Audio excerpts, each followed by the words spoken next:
Welcome back to Extra Shot, the weekly pod spilling the funniest stories in sport. On the pod today, Wayne Rooney's on the ciders, Steve McClaren's on the herb, and Richard Keys is settling some old scores. My name is Jack Rivlin. I'm joined by George Cooper. Hello, Jack. Hello, back for second week running. Yeah. Zach is just a distant memory at this point. Yeah, he's still on the all aboard the John Cole train. Yeah. I like that. How are you doing? I'm good. Yeah. Thanks for having me back. Thanks, by the way, to everyone who sent in the name of the footballer who got caught cheating on his wife on his Ring doorbell camera. So a lot of people sent in the name, and I looked into it, did a journalism, and I actually named the player in our Upshot Gold newsletter, which is our newsletter that goes to a very small number of paying subscribers. Published that, and within a few hours had a letter from the player's lawyers. Oh shit! Does that imply that the footballer, or at least somebody within the footballer's camp, is lurking within the subscriber list on the Upshot Gold newsletter? I don't want to say too much on this because I might make it worse for myself. I would love to read out the letter, but I suspect that would make things worse. Anyway, yeah, won't say more on that. I have also got a rumour that I've heard. Yes. It's not that good, but... Do you get legal letters for rumours? I don't think for this one, but I just want to say it so when it turns out to be true, I can say it first. Much like Oasis, which I've been saying for a few months. And we know about Carlos Alcaraz going out with Emma Raducanu. Which is what I heard at a party the other day. Were they there? Could be bollocks. Necking in the corner? No, it wasn't from either of them, but the person who told me seemed to know. So shout out to her. Yeah? I can't reveal my source. Yeah, like tennis. If they had a child, it would be like a tennis. Super. Very child. good-looking child as well. Very good at tennis. Yeah. Slightly lacking in vibes. Is that a bit mean? That is mean. They're both really sweet. Excel in tennis, lack in vibe. Well, I mean that's a hell of a power couple. Could be bollocks. I heard that Raducanu was like dating some American son of a billionaire or something. Yeah, I've heard lots of different ones. So this one might be. I also heard that her and Louis Rees-Zammit shagged. You know, he's the Welsh rugby player who's now trying to crack the NFL. Right. Yeah. I think that one is bollocks. But anyway, apparently she's going out with Alcaraz. Got you. Are they both like teenagers, aren't they? I think they're both like 21, aren't they? Okay, that's fair game. Yeah. Fair game for who? No, I mean, fair game to speculate about their love life. Yeah, I think so. George, have you caught any of Nations League B this week? Drips and drabs. Yeah. As I said, obviously watched a bit of the England-Ireland game, which was, as you said, couldn't write it. I did particularly, because we were on the Upshot group chat with Roshi, and Roshi was like, Declan Rice should not have been allowed off the plate. And then I quite enjoyed the sort of like muted celebration with the hands out as if like he was scoring against an old club. Yeah, which is just funny on so many levels. He has played, and he considers himself Irish. We've talked about this before, haven't we? How when he played for Ireland, he did a tweet. It was like, I can't wait to play England up the rah. Yeah. So like, he obviously feels pretty fucking Irish. I just think he should just not done anything. Just completely like just ran back to the half. Yeah. Like not. I think by making a thing of celebrated. It, he doesn't give a shit, did he? Yeah, He went nuts. Love him. Do you see Jacob Rees-Mogg had a go at? He said because Lee Carsley didn't sing the anthem. He never sings the anthem apparently, even as a player for Ireland. And Jacob Rees-Mogg was like, he needs to drop his Irish republicanism. It's like, mate, you literally had no idea who Lee Carsley was until 2 days ago. I hate it. Absolutely hate it. Anyway, on the pitch, it's a bit more fun than the Southgate days from the 5 minutes of England-Finland that I watched. Yeah. Apparently, Lee Carsley has swept away Gareth Southgate's dreary straitjacket. It's the handbrake well and truly off. And the players do seem quite relieved about it. Like, it's taken a few months, but that omerta around Southgate's regime is starting to crack. And no one is enjoying the new freedom more than Anthony Gordon, who he's playing quite well. He's also acting like he's just been released from Joseph Fritzl's cellar. He keeps making little underhand digs at Southgate. So he hailed the new excitement of the Lee Carsley era, and he said of the Euros, it was disappointing. The freedom to express yourself was missing. He is quite a gobby fucker, Anthony Gordon, isn't he? I like him. He's good. Yeah. And to be fair to him, he has got a reason to be annoyed because he only played 5 minutes at the Euros. He did that. He had that like substitute appearance against Slovenia, and he looked quite good in that 5 minutes. And there was quite a lot of media clamour. There's a bit of fan clamour as well for him to play. but he never featured again for England in the Euros. And it turns out that wasn't down to tactics. So 2 days after his Slovenia cameo, England went on a team bike ride, and Anthony was on his bike, on his phone, just like no hands, and he fell over the handlebars and like hurt his hand. And there were like pictures of him, I think, with his hand cut. Anyway, it leaked out this week from the England camp that Gareth Southgate was, quote, miffed about this because he was on his phone, and he didn't pick him again as a result. Wow. You can imagine Southgate muttering to his staff, like, I'm really quite miffed about this. Using the word miffed in that context. I mean, also, what an idiot. Who texts with no hands on their... I mean, it's not that bad, is it? It's I know, if you're playing in a... I mean, like, footballers have... You know, for their clubs, they're not allowed to do all sorts, are they? True. Like play any other sport or like go on motorbikes and shit. Like it shouldn't cost England having a left flank in the Euros, though. Yeah. So he wasn't injured from this. No, it wasn't an injury. It was just the principle that pissed off Southgate. Yeah, it was just like quite sort of deputy headmaster called you in. It's like, look, I gave you a bit of responsibility and you've let me down. Let me down. As a result, you will not be going on the school trip to the transport museum. Yeah, it's all quite petty. Yeah. Anyway, that might explain why Gordon just keeps making these little jibes. It's just like he does have that kind of school teacher vibe about him, Southgate, doesn't it? I remember the previous tournament before this Euro. It might have even been the first World Cup, actually, when we got knocked out to Croatia. And it was when there was the excitement about Southgate bringing the new kind of feel-good factor around the camp, everyone playing for each other, everyone, like, there's a community there. And I remember he did a post-match interview. He was just like, yeah, I'm so delighted with the team spirit. You know, we'll all sit down and have dinner together, and not one of the players would look at their phones. They're not on their phones at all. It's like talking about them as if they're like teenagers. Like, he's a grown man. Vardy was like 31 years old at the time. Yeah, but with blokes in their mid-20s, I reckon that is quite rare. Yeah. Anyway, it turns out it's because he was fucking confiscating them, putting them all in a duffel bag and have them back at the end of dinner. Yeah. While Anthony Gordon was sticking two fingers up to Southgate from Finland's penalty area, everyone else was taking the international break quite easy. And for the Premier League's overworked broadcasters, that week off, you know, it's a chance to unwind. You take the kids to the park, hit a few balls in the range, sneak your mistress off for a dirty weekend at some twee overpriced country hotel. Or, if you're Richard Keys, you jump on the next Qatar Airways flight to London and settle some old scores. So Keysy was on an absolute rampage around London this week. First in his crosshairs was none other than Nigel Farage, whose crime was eating lunch. So Richard Keys tweeted a picture of Nigel Farage. They're clearly not together. It's just like he's walked past his table outside a restaurant. He's papped him. Yeah, he's papped him. It's very candid. And it says, he's written, Nigel Farage lunching at Scott's Mayfair in the most expensive street in the UK today. To be fair, I'm certain he was working on constituency business, although it didn't sound like it. I don't really know what that means, but he's having a pop at him, isn't he? Yeah, also, like, that implies that he was listening in for a time. Yeah. Was he also at the restaurant? Which no, clearly not, right? You can see there's someone else at the table, and Keys has just walked past. But I think his complaint is you're an MP, but you're eating in an expensive restaurant, which, like, right. However much you hate Nigel Farage, he's just having fucking lunch. Yeah. Surely he can eat lunch where he wants. Yeah. Also, I thought Richard Keys would be quite a big Farage fan. He strikes me as the type, doesn't he? But yeah, who knows? Anyway, he stepped it up a notch after that, because next up, Keysy reprised his beef with Jamie Carragher. So, you know, Richard Keys has always had this resentment for Carragher because Keys was sacked by Sky in 2011 for making some sexist comments. And then 7 years later, Jamie Carragher spat in a teenage girl's face. Which people seem to have forgotten about. Well, yeah, I mean, I love bringing it up, so yeah. No one forgets anything on this pod.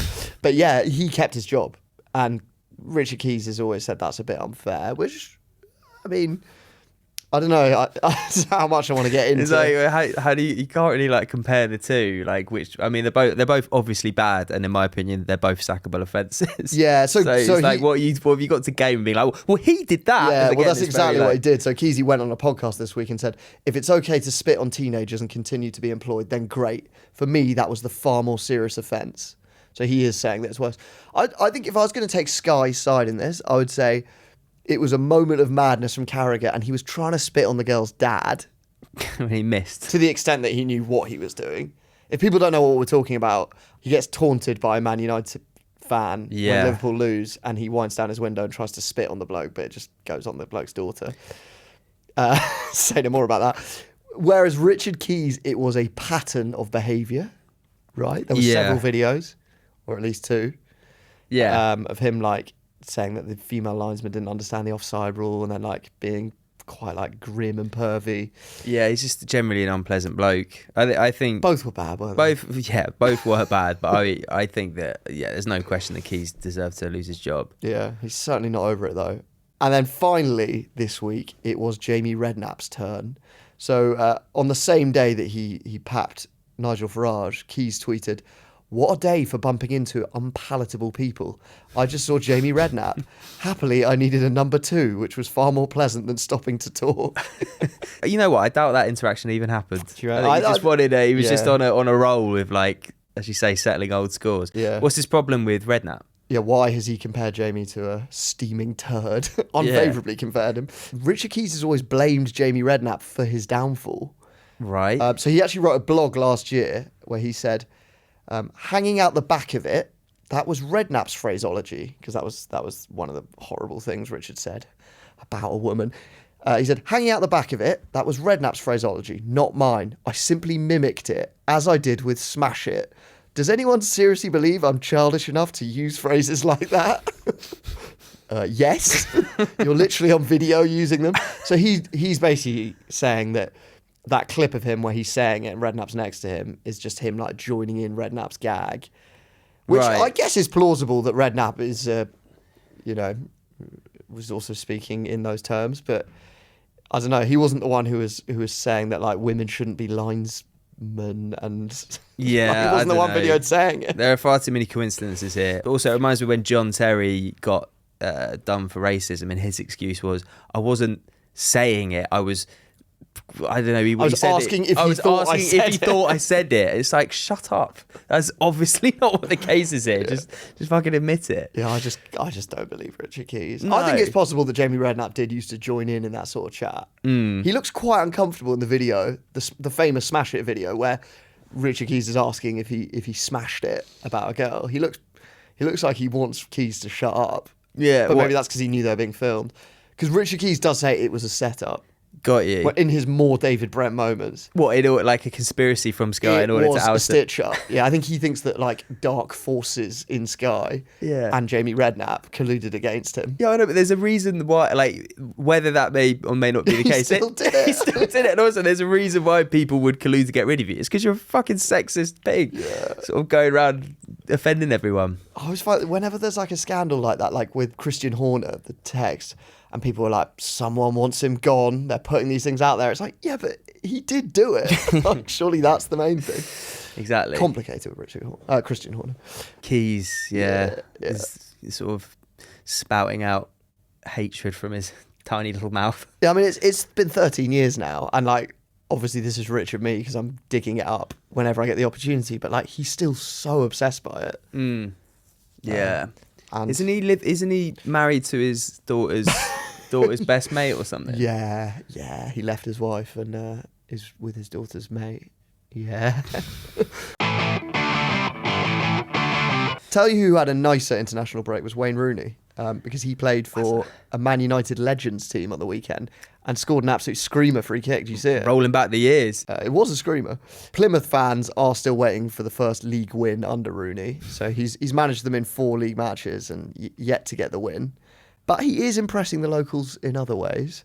The regulars at Plymouth's cider press bar spat out their sawdust-riddled scrumpy the other day when Wazza stumbled in with a belly full of korma and cobra, and he jumped on stage and sang a few tunes. Have you seen this? It was actually the other week. I don't know how we missed it. You better have a future. You better wanna be free. 'Cause this world is you lady, and I know you will. It is such a shame that Wayne Rooney seems to be a shit manager, because he's clearly such a good bloke. Yeah, he's absolutely legend. Fun. Don't know He's what always he was popping up. singing. He does. He's popped up doing karaoke before, hasn't he? Yeah, well, he did it. He at Colleen's 18th birthday, he sang "Why Does It Always Rain on Me" by Travis, and then a massive fight broke out. I was digging out the quotes from this at the time. This is how the tabloids reported it at the time. They said shocked teammates looked on as Rooney's rolling drunk mother engaged in a slanging match with Miss McLaughlin's mother while the two fathers brawled on the floor. Wayne's uncle and a close family friend were left drenched in blood, and Miss McLaughlin's younger brother Anthony was almost attacked with a bottle. Shit. A furious Rooney then punched a wall and turned up to training a few days later with his hand in bandages. That sounds utterly chaotic. Yeah, that doesn't sounds like fun. In my mind, I'm imagining this scene kick off, and in the Rooney biopic, an 18-year-old Wayne is continued to sing whilst like slow motion shots of his family. It's sort of like, why does it always rain? Well, it's a bit like, on me? have you seen the Elton John film? Yeah. How, like the music scenes go a bit like abstract. Yeah, that's what I'm imagining. Just like, Is it 'cause I it's when I and was it's blue skies? Oh. Also, that is a hilarious choice for karaoke for an 18-year-old. So boring. Yes, like, Your girlfriend's 18. Why does it always rain on? It was a hit at the time. yeah, fair enough. Now, speaking of comedy managers, we were all gutted when Steve Bruce was overlooked for the Jamaica job. Yeah, He's taking the reins at Blackpool instead, which is, it's beachside, isn't it? It's kind of the same. far from that could not be further from Jamaica. It's just like breaking his molars on a stick of rock in the driving rain, dreaming of being in Jamaica. Him and his wife having some soggy fish and chips. Yeah, lovely. On the beach bump. As for the fella who nicked his job, new Jamaica boss Steve McClaren, he's had an all right start. So he led Jamaica to a 0-0 draw with Cuba and a 2-1 win over Honduras. Yeah. Mikel Antonio scored, actually. There's quite a lot of Premier League players in that. Bobby De Cordova Reid. Bobby Reid, yeah. Hector, Michael Hector. Is he in the squad? Ethan Pinnock. Anyways, it's an all right start for the Reggae boys under Steve. And off the pitch, he seems to be settling in very well. So you may have seen this. Jamaica released a great video of Steve taking his first training session. It's basically, it starts off with the host takes the piss out of Steve. He goes, "I see you're very red in the face," which is so good. And then Steve basically stands open mouthed as they teach him phrases like "seal it up," "fully active." Let's watch it. He does the. He's fist bumping them and just learning some patois. First training session. I see you very red in the face. What was it? Yeah. You know about it. What's that? Fully active, looking at eye. And? Yeah, Greetings, Greetings. Ailings. really. Jamaican. Okay, yeah. Fully active. Big up. Big up. Big up. Yeah. man. Well, you said something else this morning. Fully active? No. You said something else.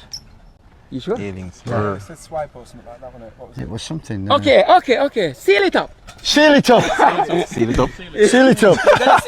Yeah. That's what it said. Seal it up. Yeah. Sorry, box myself. I know. My fault. Look me in the eye. Seal it up. Respect. You should respect. Looking at eye. It's so heartwarming, isn't it? It's great. Yeah, it's lovely. Also, he's immediately just slipped into the role of like sandals tourist who's accidentally wandered into a daggering competition and is like had 2 hits on the spliff and is now like fist bumping the DJ, asking everyone what a rascla is.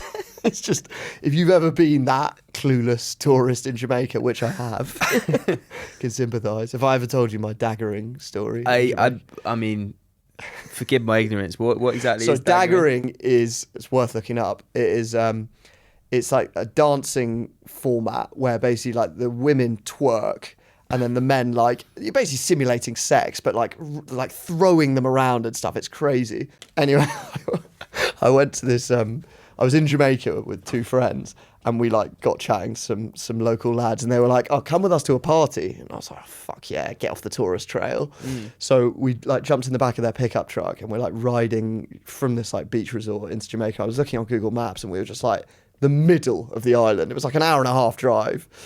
Anyway, we get to the party, and we're the only tourists. It's just like it's like an actual locals party, and you know that music ragga, which is like ragga, like it's quite like aggressive. Yeah. There's like a guy singing that fucking loud. everyone's being like quite unfriendly. I was just like, this is a bit weird. Anyway, like the guys were weird, like being friendly, like, you know, they're like passing around a spliff, get quite stoned. And then suddenly the ragga singer on the mic starts going, white boy, white boy, white boy. And then like the whole party's joining in. I'm looking around and I am the only white boy at the party, comfortably. Are you really stoned? I knew that when I walked in. I definitely know it now. Everyone is staring at me, chanting it. And I'm like, what the fuck? And then suddenly this woman appears in the middle and starts twerking, and they're like, dagger her, white boy! And I'm like, what? I didn't know what daggering was at the time. And they like push me in. So there's a circle. I'm talking 150 people there. There's a circle made of all of them. They push me in the middle and she's twerking on me. She's like, she's big. Like very big. And I'm like, what do I do? And she's literally like twerking on me, doing like all these mad moves. And I'm just standing there, my hands on my hips, like, oh. And they're like, dagger her, white boy! Is that how you fuck your girlfriend, white boy? Grab the titties, man! And I'm like, oh my God. Just like slightly moving my waist, like literally. Imagine you both hands behind your head. The lamest. I'm like too scared to do anything. The lamest white boy. And this goes on for like 5-minute song, and then they made me do another song, so 10 minutes. And then after that, I was like absolutely accepted at the party because everyone just found it so funny, and they were like laughing all night. It was pretty funny, but it was like if you're going to imagine my worst nightmare, like you're stoned, you don't know anyone, everyone's chanting at you and making you dance in a way that's meant to like demonstrate your sexual prowess, of which I clearly have none. It was so mental. I couldn't believe it was happening. Oh my God. So, yeah, I can understand a bit how Steve McClaren feels. Fuck me, that is so good. So you say it went on just for an eternity? Mate, it was 10 minutes, 2 songs. They were loving it. Like, it was... Yeah. Was your partner as into it But they were like, grab the titties, man! I was like, I'm way too scared. I felt like they were taking the piss and I'd do that and get slapped. Right, got ya. And I was just like, no, I'll just stand here, like, slightly moving my waist back and forth, just like the frumpiest bloke at the party. It sounds like, I mean, I've no idea how I would have reacted in that kind of situation. I imagine a very similar way to you did, but yeah, at least you gave him a laugh. And if you say you got accepted afterwards, your job was done. Yeah, everyone was friendly. Yeah. Also, like, I was stoned, so I was paranoid, and I thought they would be like, yeah, you like slap her ass, and then the music stopped, like, and everyone's like, what the fuck are you doing? Do you know what I mean? Oh man, that is so fucking funny. It was funny. Hoping something similar happens to Steve McClaren. I do think at some point we're going to get a video of him like dancing, because he'll get like Jamaica. There's just music everywhere, and everyone's so friendly. Like he'll get taken up on stage. Yeah. And I'm hoping there'll be a bit like you know that video of like Theresa May dancing, or like the Maybach. Yeah, just like, you know, someone who you're not used to seeing in a musical setting suddenly. Yeah, with any luck. All right. Well, I know there are going to be more fun moments. It's making me look forward to the next international break. Yeah. Is he living in Jamaica? I just support Jamaica now. Is he like shacked up in Kingston? I think he's got to be, I'd imagine. I reckon he just jets in. He's probably treating it like a saga holiday. Which in many ways it is. Now, George, haven't you got a nice comedy injury story for us? Yeah, it was one that caught my eye earlier in the week, and I sent it immediately to Jack. Jack's doing a bit of a digital detox at the moment, so he's off the smartphone. He's got himself a Nokia 3310. Yeah, the carrier pigeon swooped into my room this morning with a scoop. Anyway, Bolton's Victor Adebayo was out of his most recent game this weekend following a hefty sneeze. So manager Ivan Evatt said Victor has been suffering the nasty back injury and a sneeze set it off. Victor's a powerful boy, and apparently his sneezes are even more powerful. So yeah, I mean, it's mad. It kind of reminds me, my dad once twinged a lat, so he put his back out by wringing out a flannel. They say it often happens. Yeah, but you know, he's obviously of a certain age. He's not a professional footballer. A hefty sneeze, I guess, because you do. I've had some back pain, and sneezing can be quite painful. Yeah. And Victor is a powerful lad.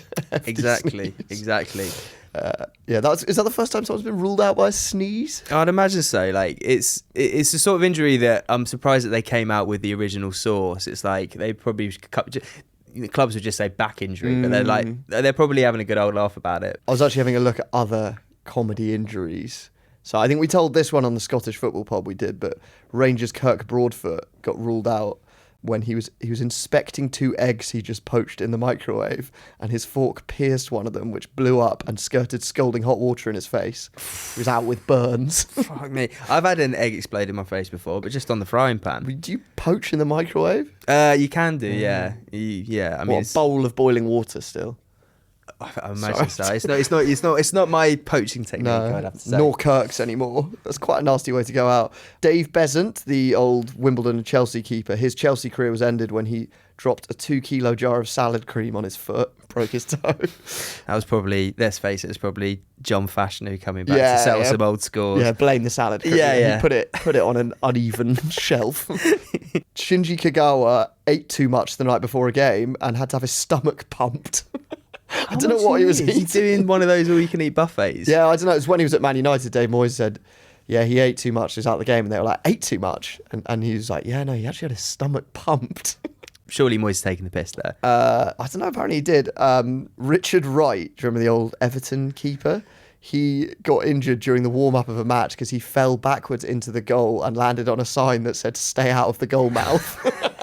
Injured his back. That's pure Beano, That's isn't it? excellent, yeah. Might as well have fallen in quicksand.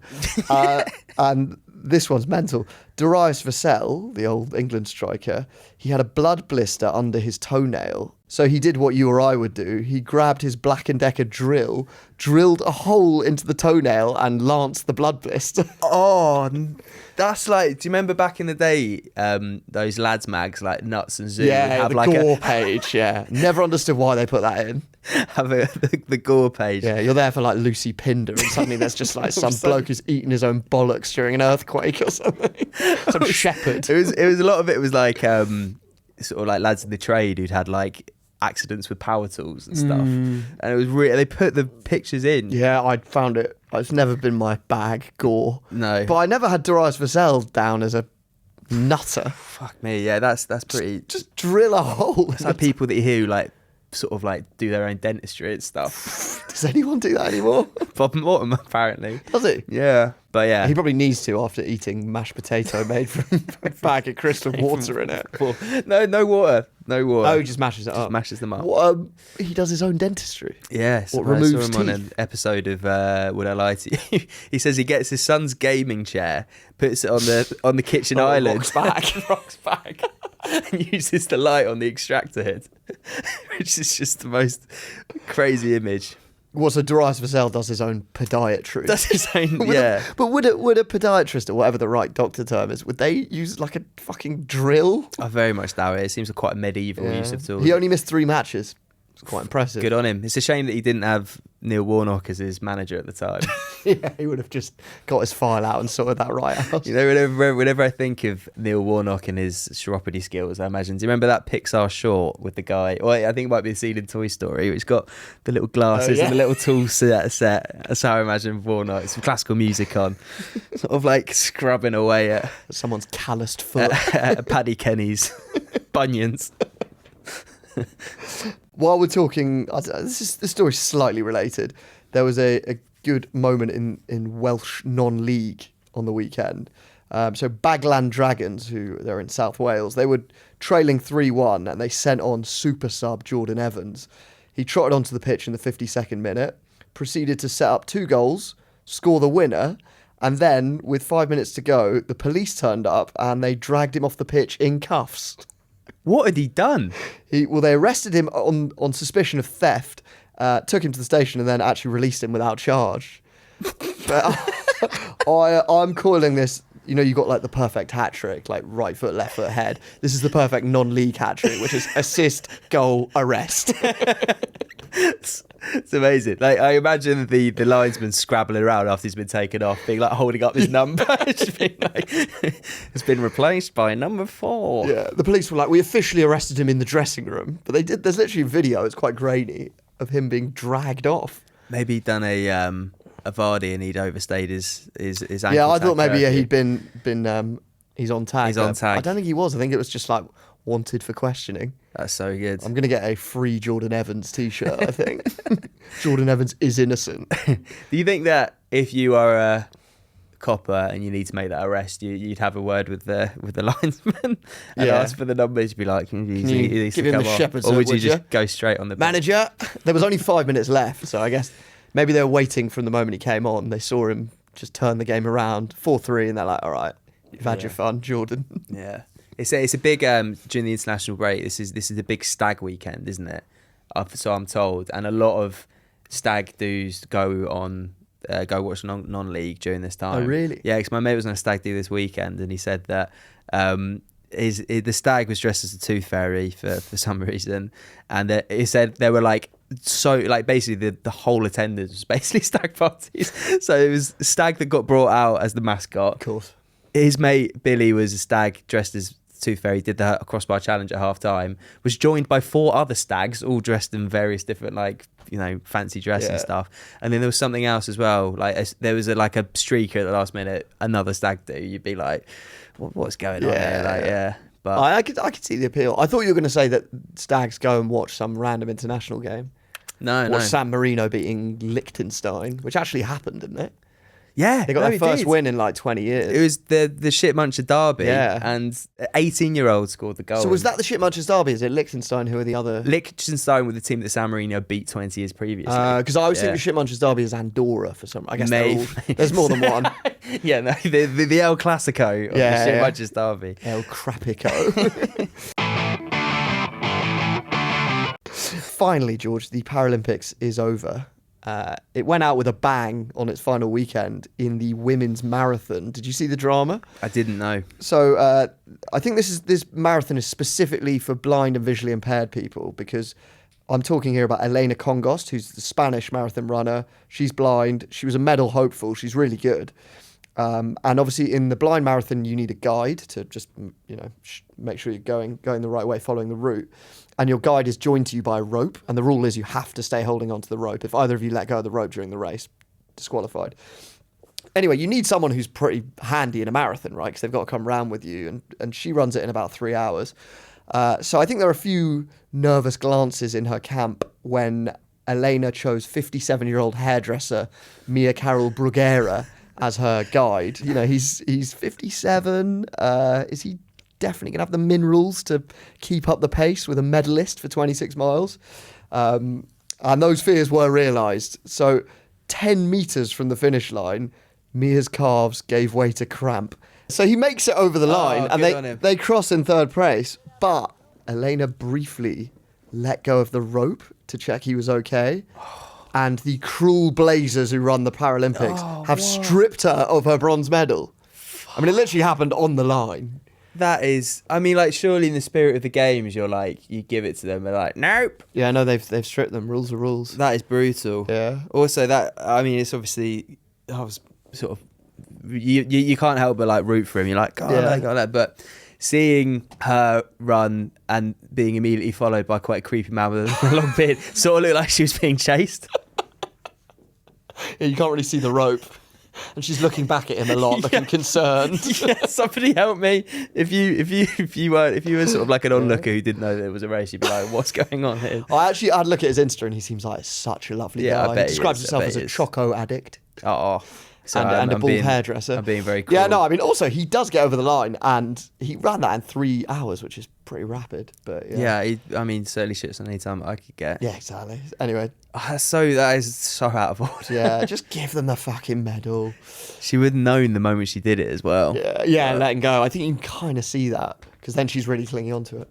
Anyway, I thought I'd leave you with that. The problem is that's definitely going to be his last Olympics, isn't he? At the ripe old age of. Well, you don't think he'll be back in LA, age 61, his beard now touching the floor. Yeah. Yeah, I don't know. Good point. Oh well. Yeah. Medal for. They'll probably get some award for sweet moments. Sporting endeavour. Yeah. That was the award that I got at school. Did you actually? What a good try award. Yeah. Did everyone get that? I remain to this day the only person. I was like I played sport, but I was obviously no good at anything. And I got in our football, and I remain to this day the only person ever to do this. I got most improved 2 years running. No, Yeah, you're getting there, yeah. like nobody wants to win most improved. That's like the. I would rather not have an award than get most improved. That's like an insult. Yeah. It's like you collect the cones at the end, and I got it 2 years on Is the this bounce. in sport or just generally? No, in that particular sport. Okay, what sport was it? Yeah, footy. Oh, right, I was Yeah, thinking it and was- then at the end when I left, I got the Barlow Cup for Sporting Endeavour. Just like, you keep trying, lad. Ray Gunn's getting that in the breaking, isn't she? World number 1 though. Yeah. Do they still give trophies to? Is it true that they give trophies to every kid now, participation, or is that just a myth? It sounds like utter woke nonsense. I'll let you know in about 2 years. To be fair. All right, I think that's all we got time for. Yeah. Please keep sending in your rumours and stories. We've had a glut of good stories for future pods, so thanks very much. Thanks, George. Thank you, Jack. Yeah. Thanks, Yaz, for producing. And thanks for listening.